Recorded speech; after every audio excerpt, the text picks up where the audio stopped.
I'm Shanna, and today we're here at the Hennessey Tuner School to teach you how to change your motor oil. So beside me we have a yellow tuned up Camaro, and in my hand we have Pennzoil Ultra Platinum with PurePlus Technology, the first of its kind motor oil made from natural gas. Now when changing your motor oil, you always want to make sure to check your owner's manual to find the correct engine oil specifications.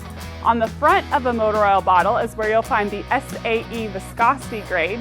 You will also find the API ILSAC Starburst, which means the engine oil meets current minimum industry specifications. So for changing your oil, these are the different components that you'll need.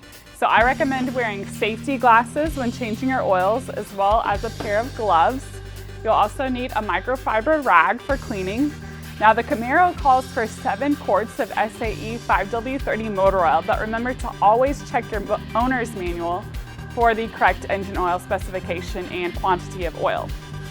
You will also need a high performance filter, a socket wrench, a socket, and an oil filter wrench.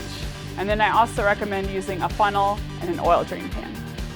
So before we drain the oil, we're going to loosen the oil fill cap so that it doesn't create a vacuum effect when we try to drain the oil underneath the car. In order to reach the oil drain plug to change the oil in your vehicle, you will need a jack in order to elevate the vehicle. And remember, when changing your oil, never let the car rest its entire weight on the jack. We recommend using jack stands for safety. We also recommend using a wheel chock. So now that we're underneath the car, we're going to take the oil filter off first. So we're going to use the socket wrench and the oil filter wrench. But this is really just to break the filter loose, and then once the filter is loose, you can continue turning it with your hand. So right now, after you've taken the oil filter off, you're gonna wait for a while and wait till the oil has stopped pouring out, and then you're gonna check to make sure the oil filter gasket isn't still stuck on there, because a lot of times if you see it stuck on there and you put a new one on, that can cause oil to spew out when you turn your car back on.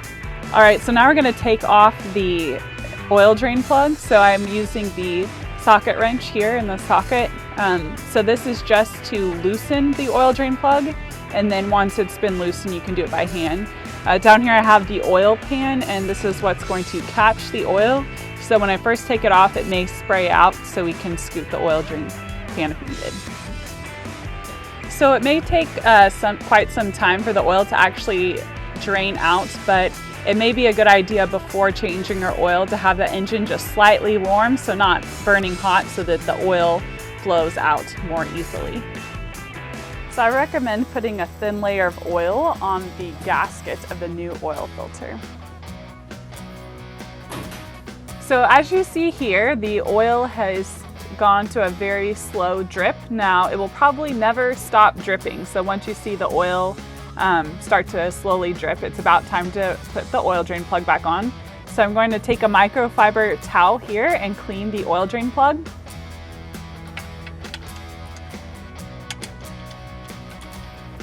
So we're going to tighten the oil drain plug to a snug fit, but you want to be careful not to over tighten or you might ruin the threads. So now we're going to clean the area around where the oil filter will go. And the object is just to keep it clear of any debris so that it will have a good seal once we put the oil filter on.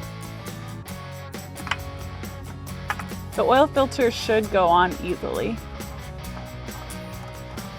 So once the gasket hits the metal surface, you'll notice it becomes more difficult to turn. And so at that point, you might want to check the labeling, and then from there do 3/4 of a turn.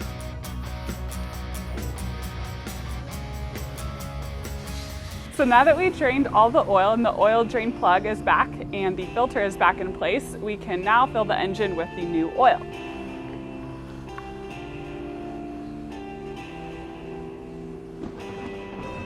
Okay, so after we put in the 6 of the 7 quarts required for this vehicle, we're going to replace the oil fill cap and turn the car on for about 30 seconds to let the oil circulate throughout the engine. Then after that, we're going to check the dipstick and see where the fill line is to see how much of the 7th quart we need to add to the engine.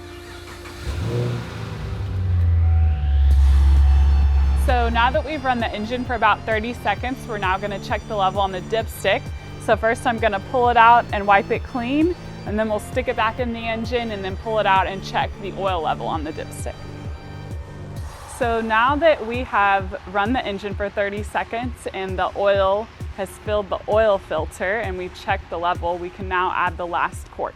Now that we've added the final 7th quart, we're going to check the dipstick one last time.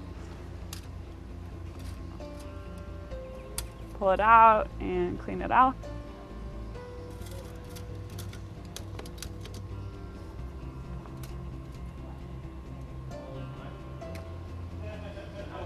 And we're good.